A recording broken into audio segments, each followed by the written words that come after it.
This is the After Party, live with Kim McAllister. Pick a couch, grab a drink, and settle into the conversation.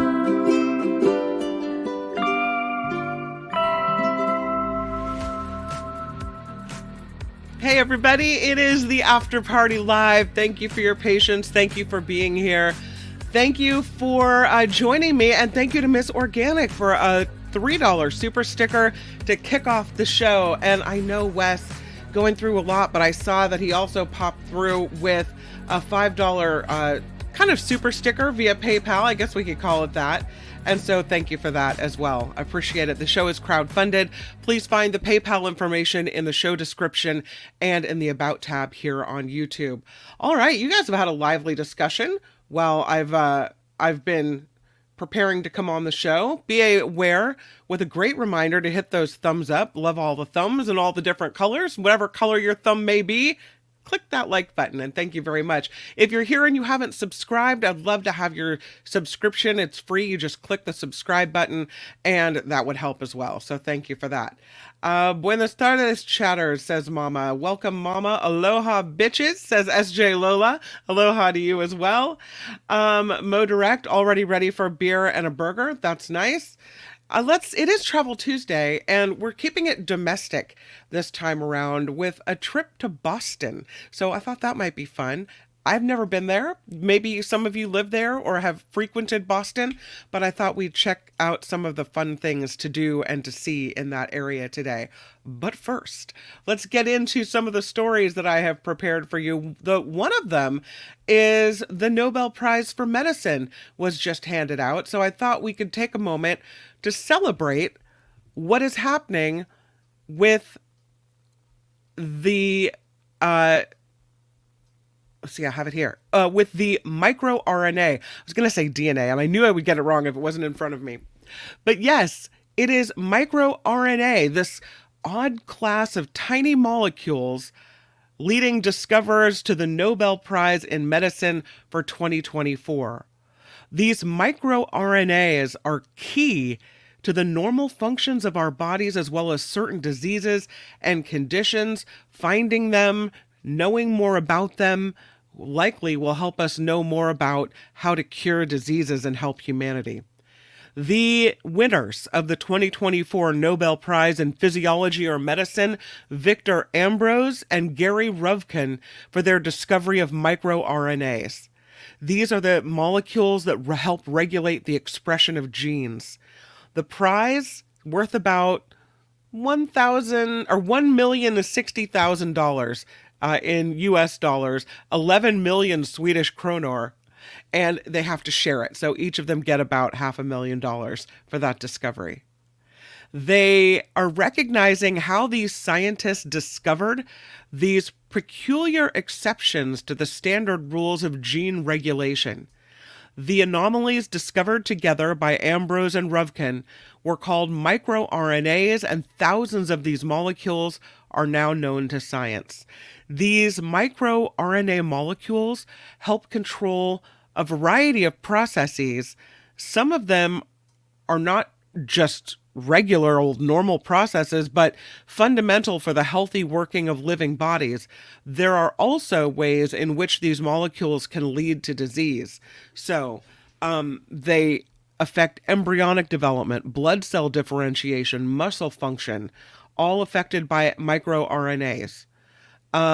And there's also a hereditary progressive hearing loss, congenital heart disease, some viral infections, certain cancers like lymphoma and leukemia that may be affected by RNAs as well.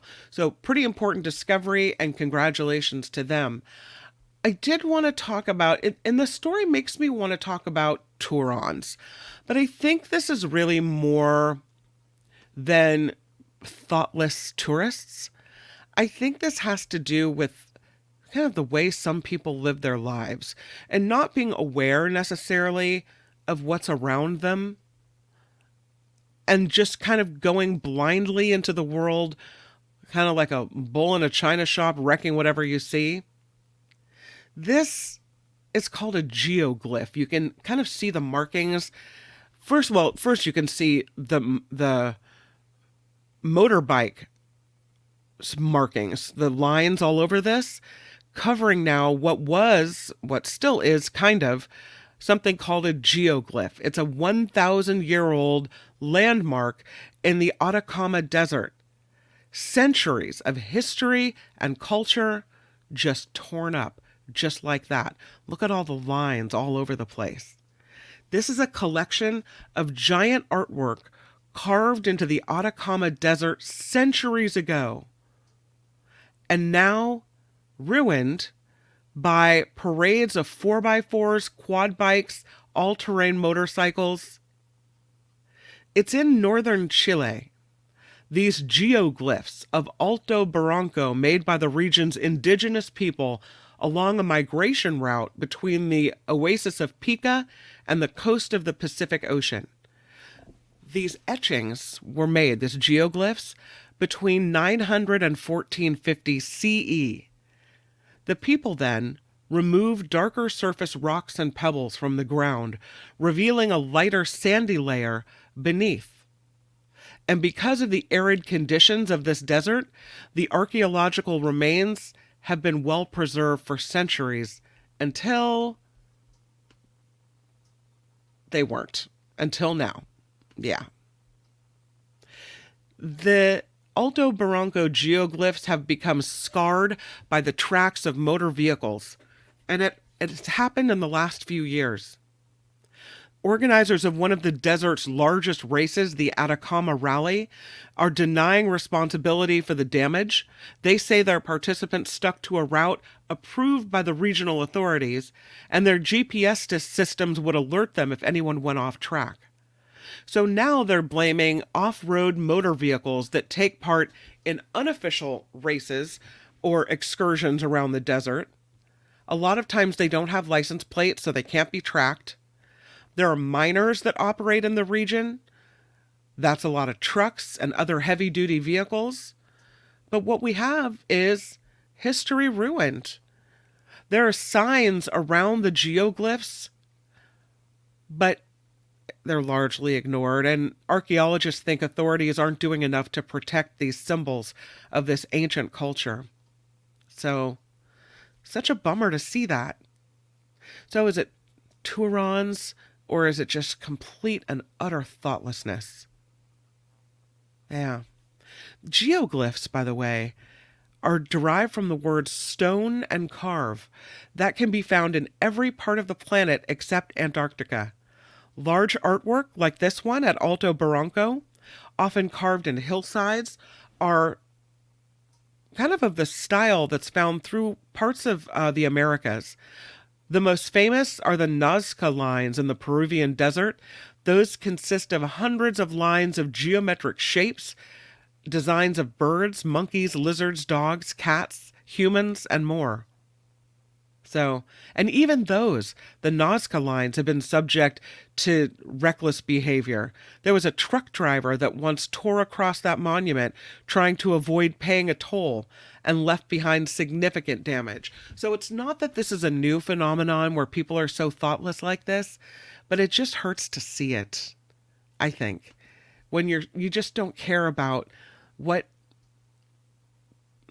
ancient cultures, what ancestors, people in the past left us like a window into history, and we just roll right over it. Yikes. Let's talk about something a little bit happier, like merging jellyfish. I love jellies. At the Monterey Aquarium, I could stand in front of that jellyfish tank forever and just watch them and the way they undulate and move. But scientists say they are astonished at this discovery. They found that two comb jellies can fuse to form one individual. No joke. Yeah, two become one. And it was a chance observation that led to this discovery. There were some scientists that were looking at these comb jellies. When they're injured, it appears that they can fuse together to form one individual and even share some bodily functions. Is that kind of like the Borg almost? I don't know, kind of. They were keeping a population of comb jellies in a seawater tank. when they noticed an unusually large individual with kind of a strange body shape. It looked like maybe two jellies had fused together, but it was hard to imagine that could be the case, so they looked into it a little bit more. This is from Dr. K. Jakura of the University of Exeter in the UK and the National Institute of Natural Sciences in Okazaki, Japan. He said, "I was alone at the time, but I immediately went to show the other grass fellows. Their suspicions were vindicated when Dr. Jokura stumbled across an old but very relevant study on comb jellies, and fusion in comb jellies was actually reported back in 1937. He said, "I was shocked when I found that paper as well. I guess something that was discovered so long ago had been forgotten for a time." Encouraged by the earlier description of successful grafting experiments, the team decided to run their own experiments. They collected comb jellies from separate places, found on separate days, kept them in close contact after having a section of their body removed, which sounds awful.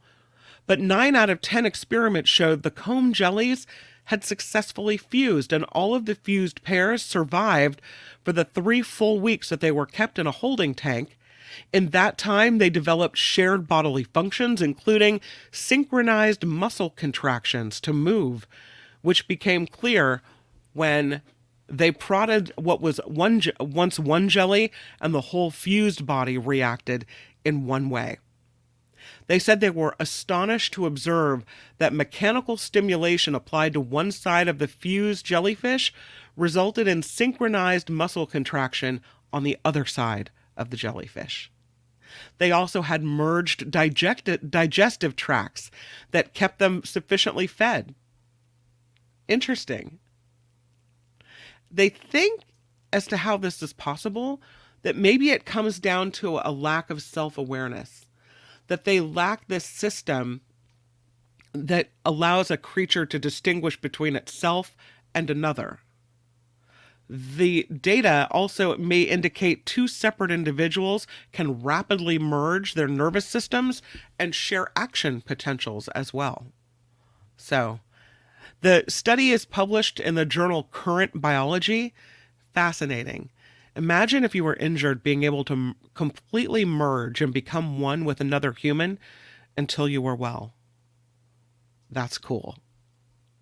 You know, I hate to show you this picture because I don't even like to see them, but it is October, and it may be an appropriate time as Halloween approaches to discuss spiders.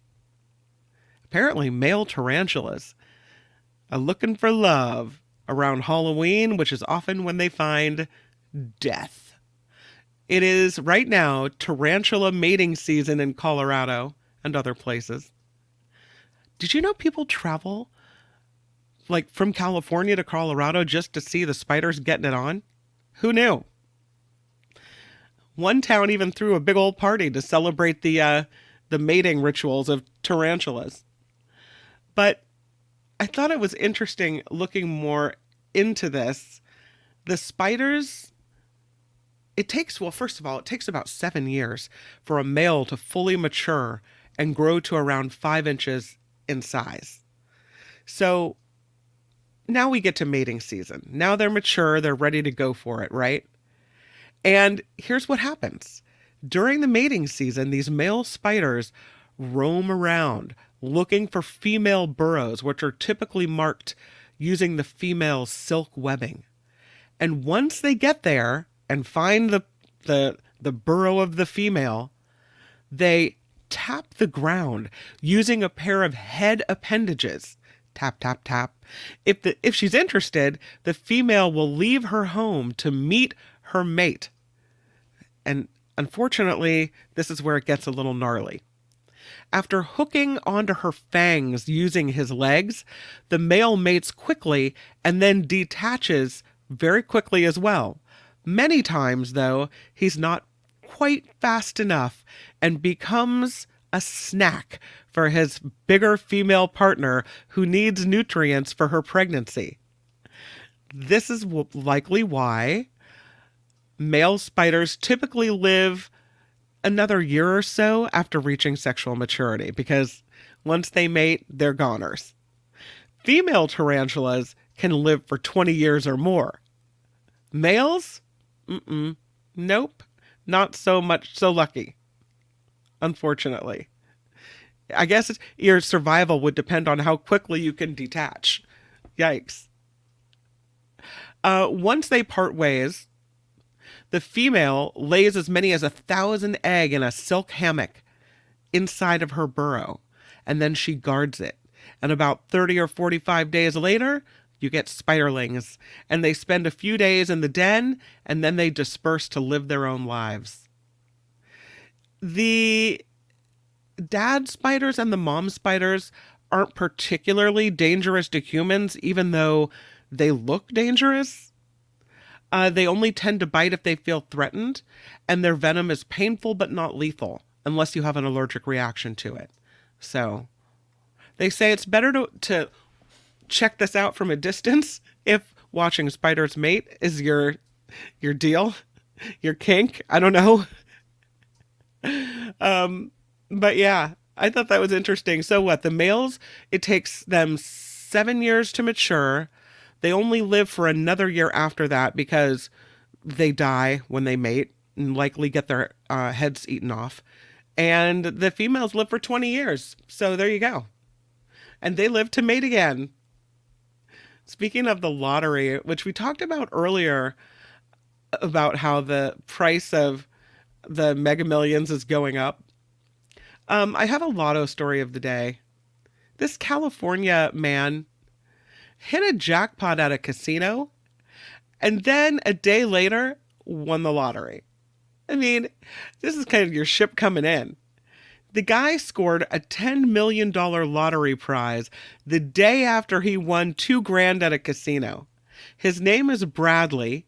He said he woke up needing a caffeine fix the morning after winning $2,000 at his local casino. So apparently he's quite the gambler. He said, I was able to sleep in a little because I didn't have to work that day. But I needed a caffeine pick-me-up. So I got an energy drink and a couple of scratchers while I was at it.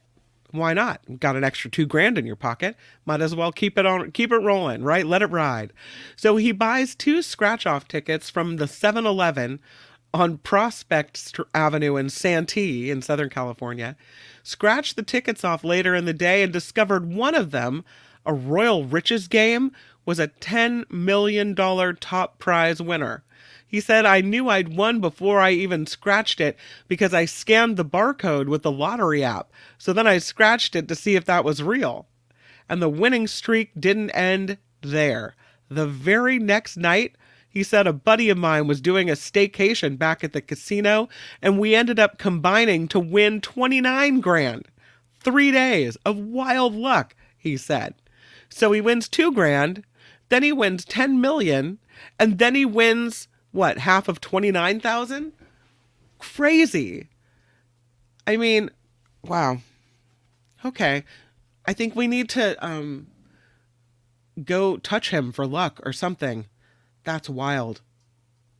I found this story about Arctic greening, which the picture is beautiful, but the phenomenon is not good because this happens because of climate change. The Antarctic is apparently rapidly turning green because of climate change and global warming. This information comes from a new study that came out last Friday from the British Antarctic Survey and the universities of Exeter and Hertfordshire.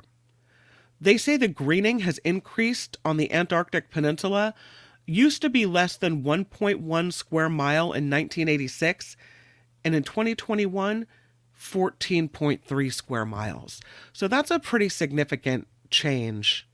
They say Antarctica has experienced significant increases in temperature over the last 60 years, with the rates of warming highest in the West Antarctic and the Antarctic Peninsula regions and occurring much faster than the global average. The study is published in the Nature Geoscience. They say the Antarctic greening trend accelerated by more than 30% between 2016 and 21. So, the greening grew by more than 478,000 square yards every year.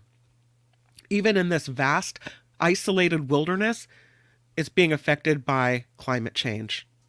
More than 90% of Antarctic Peninsula glaciers have been losing mass since the 40s. We know that. And crucially, they say the rate of change in vegetation cover has increased considerably in recent years relative to the full study period. That was from 1986 onward. But really, it accelerated about 2016 through 2021. They say this coincides with a marked decrease in sea ice extent in Antarctica over the same period. And researchers found moss has played a central role in converting bare rock surfaces to vegetated ground.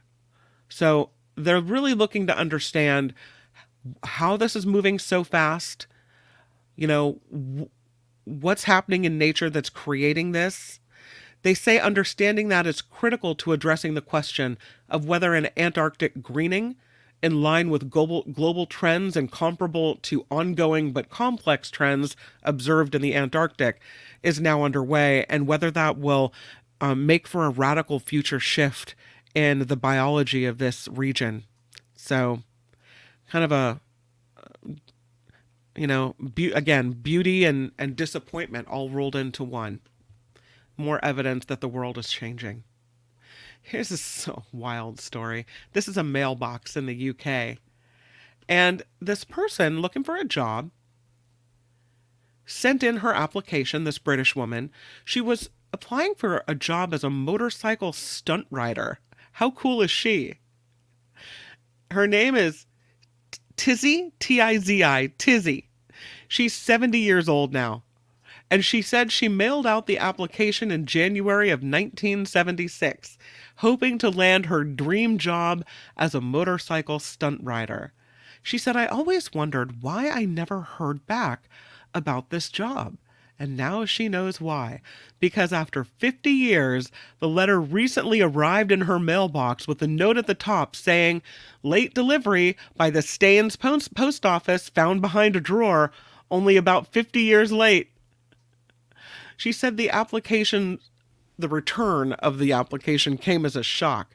"How they found me," she said, "when I've moved house about 50 times and even moved countries 4 or 5 times is a mystery." She said it means so much to me to get it back all this time later.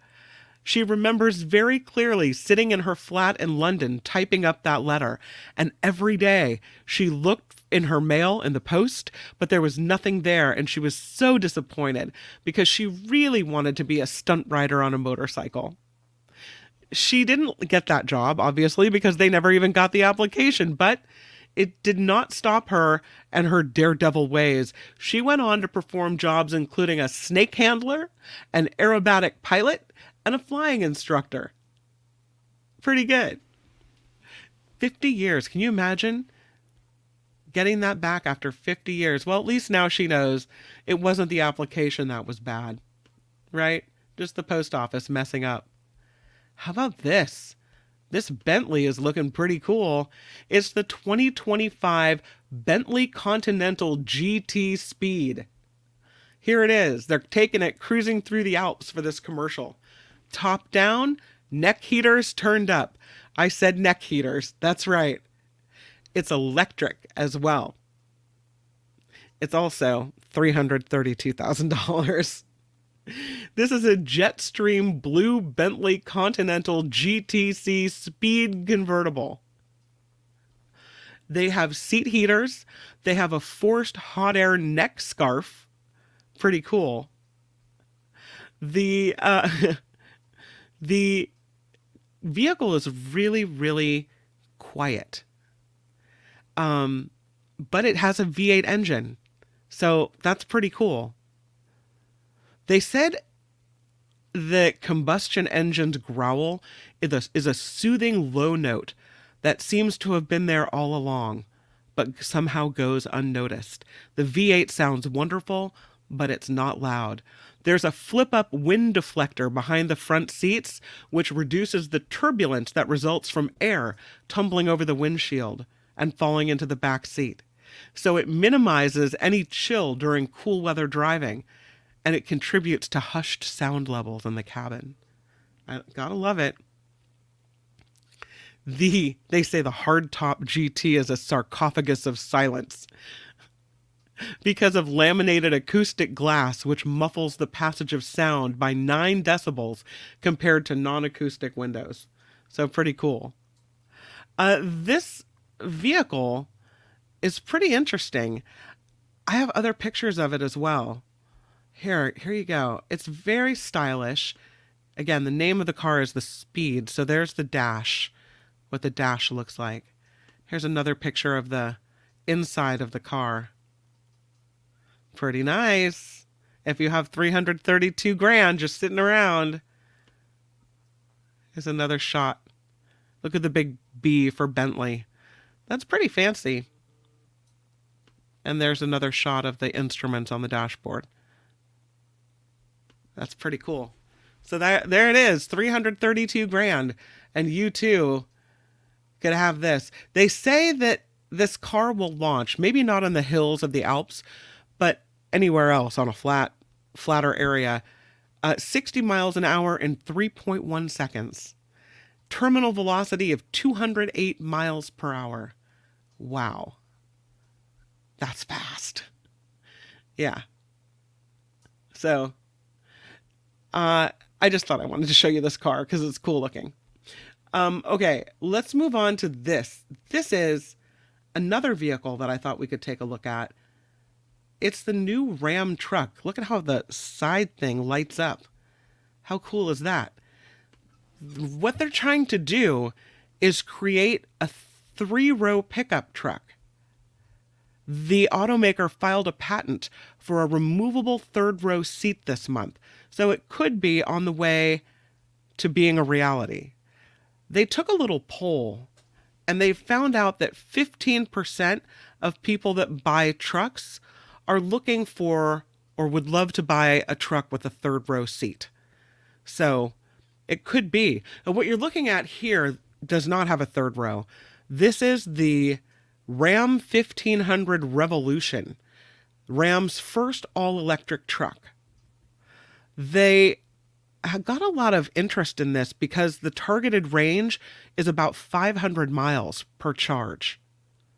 So the Revolution also has some other features. They have coach doors that open out to reveal a configurable cabin. It's a retractable steering wheel.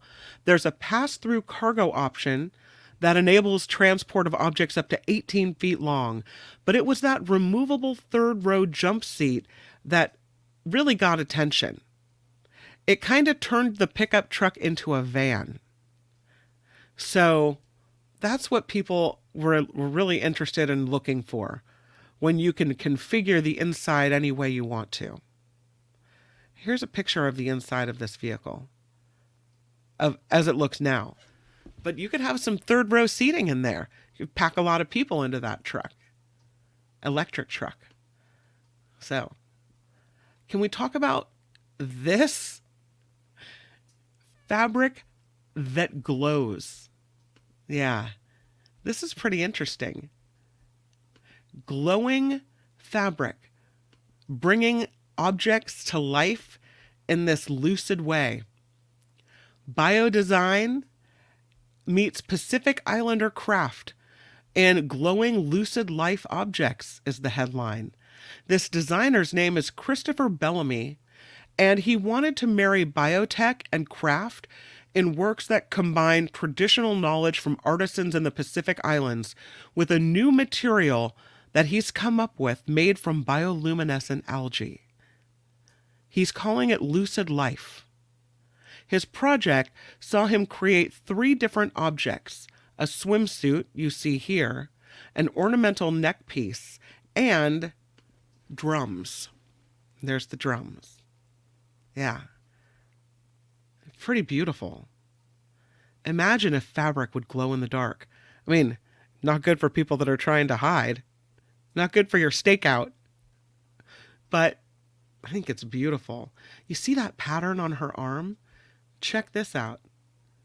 It's the marks in between coral. And that's how they got them. Beautiful. And then this is how they did it with the shoving the algae in between the marks. And here are an artisan, and here's Mr. Bellamy working together to create this really incredible fabric. I think that's really interesting. So he worked together with artists and makers in Moorea in French Polynesia. The objects are all made from a material containing living algae that lights up in response to touch or movement. And that's what Bellamy says has the effect making whoever is using or wearing the objects feel more connected to the natural world. The interest in sustainability is kind of what led him to this at first, but he also saw this as a design approach as well, involving working with living organisms like bacteria, fungi, or plants and animals as a way to share knowledge between scientific and indigenous communities. He said living materials grow and adapt and heal and have been used by humans for thousands of years. They're now replaced by the more reliable, repeatable, inert materials which dominate our day-to-day lives. So he's kind of going back to that. So interesting. The swimsuit that you see here came about with a collaboration with a cultural educator and was inspired by stories of nighttime spearfishing and the family and friends he lost to this dangerous profession. The design tries to capture the philosophy of symbiosis and interconnection with nature while providing a function at night. So, they made a traditional cloth. It's called a tapa cloth, and it features the algae material stretched over the top in place of usual fish skin. The material lights up as the drum is tapped.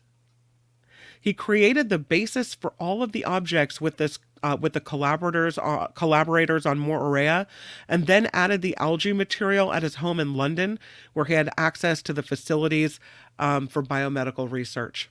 So, pretty cool. Yeah. I love the way they do it. I'll show you the pictures again, because they're just so ethereal and magical. Like you're under a glow light when you're not.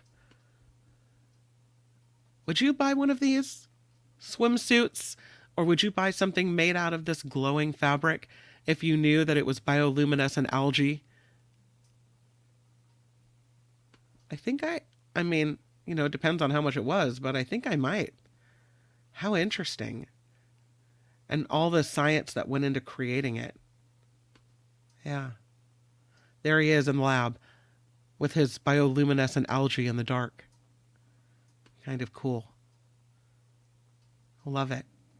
It is time for Travel Tuesday. Here we go. We are headed this time around to the beautiful city of Boston.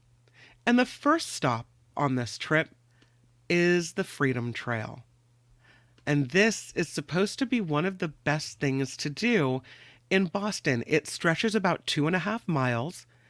The Freedom Trail goes past 16 of the city's most historic sites, including Faneuil Hall, which we'll get to next, the Paul Revere House, the Old North Church, takes in all of the trail's attractions, requires at least a half a day and some comfortable walking shoes as well, but should be pretty cool.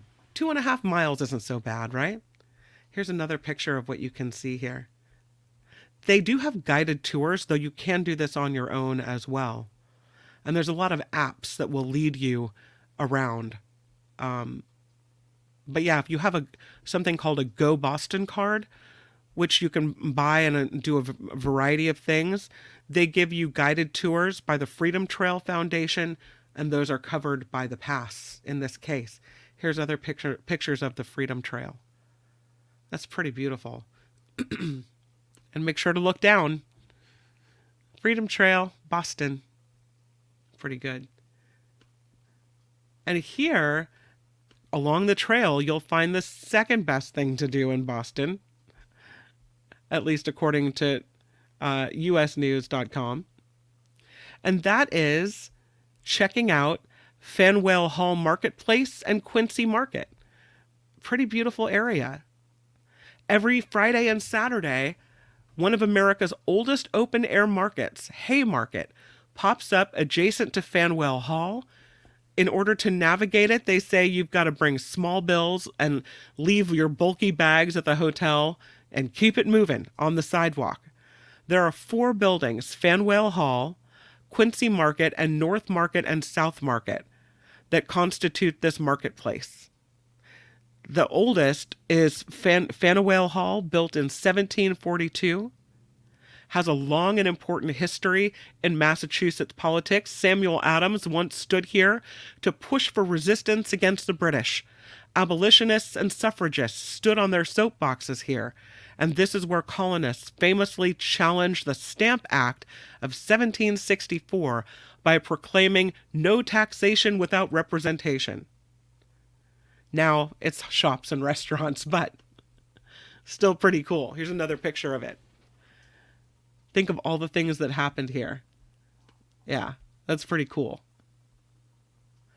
The third thing on the list, I think I can find it, is this beautiful place called Boston Public Garden. It is right next to Boston Common, but they say their two are pretty different. The Public Garden is newer, established in 1837, and it is America's first public botanical garden. The flowers and the trees here are beautifully organized and kept in quality condition throughout. Colorful, beautiful arrangements. They have exotic trees, a 6-acre pond. So pretty beautiful. I have a picture for you. Sorry. Trying to look at the information and get the pic at the same time. Yeah, pretty beautiful. It's almost like something out of a Monet painting, honestly. And I can imagine in the 1800s standing here and looking, other than the buildings, this looking a lot like it does today. Look how beautiful. With the old bridge and the pond. And again, that pond is about 6 acres. Yeah. They are park houses here that are 2 of the most iconic statues in Boston. There are Make Way for Ducklings, which is a bronze sculpture of a duck and her 8 ducklings. There's a sculpture of George Washington riding a horse in this area as well. They say if you go to Boston Public Garden, you can find plenty of shade beneath the trees on hot summer days, lots of ducks and geese swimming around in the lagoon. And if you have a few bucks, they say taking a 15-minute ride on a swan boat is really fun. Usually about $4.50 to ride. But again, free with your Go Boston card. So look at that. Maybe that Go Boston card isn't such a bad deal at all. And then there is the North End in Boston. And this is a pretty special place as well. It looks like the cobblestone streets are so old and so beautiful. Yeah. I would love to just go and stand there and look at the old streets and feel like somehow I'm immersed in history. Check that out. Pretty beautiful. The chances are pretty good that you'll end up in the North End at least once during your trip to Boston. This is an area that is full of history. It holds the title of Boston's oldest neighborhood. There are 3 attractions on the Freedom Trail that are on the North End. What makes it really interesting, though, is the Italian culture here. This is Boston's Little Italy. While Italians weren't the first to settle in this area, the English settlers arrived, then the European Jews, then the African Americans, and the Irish immigrants. The cultural influence on the North End, they say, withstood the test of time from the Italians. So you'll find all kinds of Italian food, pizzas. They have Sicilian style seafood, black linguine, calamari meatballs. So it's very kind of like the North Beach in San Francisco. It's the Little Italy of Boston. Kind of a beautiful place there. Don't forget, while you're in Boston, to check out their Museum of Fine Arts. This is one of the most comprehensive art institutions in the country. And so it turns out you can spend quite a bit of a full day in this place. So there's apparently quite a bit to see. And the building itself is special as well. I love how you can see people walking around inside and see what they're doing inside this place. I have a picture for you. Here it is. And I'm not like, I don't want to spend the whole day in a museum, but I think that looks like a pretty good place to go. It's home to one of the best art collections in the world in the Art of the Americas wing. Inside, galleries showcasing pieces from indigenous cultures in the North, South, and Central America areas to works by contemporary artists like Edward Hopper. An impressive collection of Asian art here as well, plus works from Monet, Renoir, Rembrandt, and other temporary exhibits. You get to admire masterpieces from artists like Diedrich Brackens and Picasso as well. So they have a lot going on there. Yeah. And I don't think that any trip to Boston would be complete without number 6 on the list, a trip to the Boston Common. It's beautiful. It almost looks like, oh no, something from the bayou in a way, with the way the trees touch the water. Yeah, it's pretty beautiful.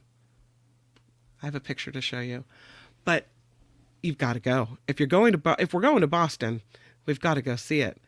Just look at that. Isn't that beautiful? This is Boston Common, which started as a cow pasture in the mid 1600s. And when you're standing here, think about this. It was used for Puritan punishments like whipping, even for hangings. In 1768, it was transformed into a British camp.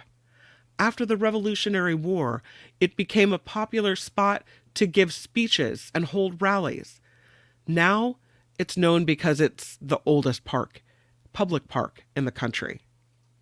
There's a lot of activities and events that go on here, a lot of theater, a lot of musical performances. They have free fitness classes here throughout the year. So if you're doing the Freedom Trail that we started with, you start the walk here at Boston Common. Lot to do here. Picnics, leisurely strolls, a lot of great things for kids to see here as well. There's a tadpole playground, a frog pond. So there's even a mini ice skating rink in the winter. It does tend to draw the homeless at night, but Boston Common apparently has a little something for everyone. And number 7 on the list is Fenway Park. So I would say, even if you're not a fan of sports, it might be interesting just to stop by for history's sake and see what's going on at Fenway. I have this picture to show you. Here's Fenway Park. Again, number 7 on the list of our trip to Boston. Love how it's kind of right in the middle of the city. Really beautiful. Fenway Park is a place where you can go watch a Sox game. They say if you don't have a ticket, maybe you don't have a lot of cash on you, you can head to the Bleacher Bar on Lansdowne Street, right beneath the bleachers of Fenway. The best tables are positioned directly in front of this huge garage window that overlooks center field. So that's pretty cool. Yeah, you don't have to even miss the game. This Fenway Park has been around since 1912. It's so interesting, too, because, we see parks that have been built and rebuilt. The Coliseum is old. They want a new park. Candlestick was old. The Giants moved to a new park. The 49ers moved to a new stadium. And then you have a place that's been in the same spot since 1912. They say, even if you're not a sports fan, to just go by and see the ballpark's original architecture is really interesting. There's a pole called Pesky's Pole, named after former Red Sox player Johnny Pesky. They've got the 37-foot tall green monster wall out in left field. So all these things are pretty fun. And check this out.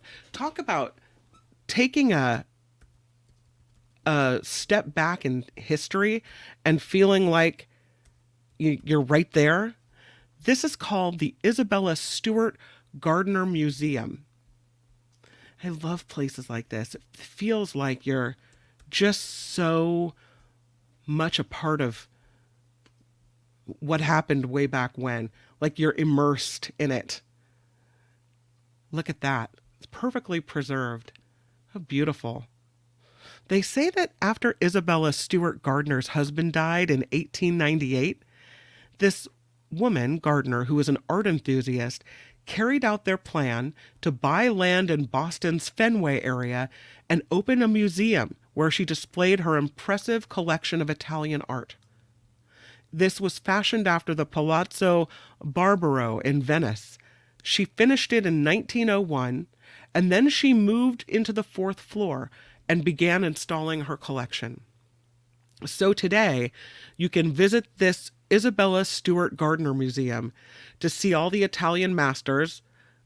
Raphael, she's got some in there. The building also showcases a cache of beautiful furniture, photographs, sculpture, and rare books that came from Europe.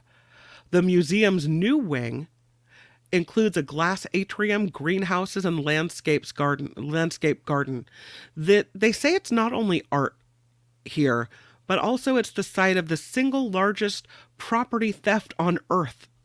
In the wee hours of March 18th, 1990, 2 thieves made their way into this museum disguised as police officers. They stole 13 works, including pieces by Rembrandt, Vermeer, Degas. Today, the museum has empty frames on the walls as placeholders until that art returns to the museum. That crime has never been solved, the works have never been recovered, and the museum continues to offer a $10 million reward for information leading to the return of that stolen art. How interesting is that? And there you go. We've been to Boston. Did you have fun? I had a great time. I'm just so glad we were able to do that together. Thank you for being here. I saw this come through and I just wanted to love Scott Rittenberg. Send some love to you. Love the show. Finally, I'm here live for the close. Just wanted to say, hi, Kim McAllister. Well, hi, Scott Rittenberg. And thank you for the $20 super sticker. I so appreciate it. Ms. Organic, I appreciate the $3 super chat, super sticker as well. Thank you guys so much. And Wes for the $5 that you pop in every day, even as you struggle to figure out what to do with the oncoming hurricane, which is going to be a big one. And again, we're thinking about you and all hoping that you're okay. If you haven't checked it out yet, the Mark Thompson Show Facebook fan discussion page is really hopping. There's more than 200 people that have signed up to be a member of that. Wes has set that up and is running it, and it's pretty cool. So it's nice to be able to connect with people whenever you want to in that way that Facebook allows, rather than just live here on the show. Thank you for being here. I hope you have a great rest of your Tuesday. Tomorrow on the Mark Thompson Show, we'll talk to John Rothman will be on the show. That's at 11 a.m. here on YouTube. And then here on the After Party Live, maybe some more waterfalls for Waterfall Wednesday, I think. Yeah. We haven't run out of waterfalls yet, so we'll keep it going. We'll see you tomorrow on YouTube. And until then, make it a really good day. Bye, everybody. The After Party Live would like to thank the following contributors and viewers like you.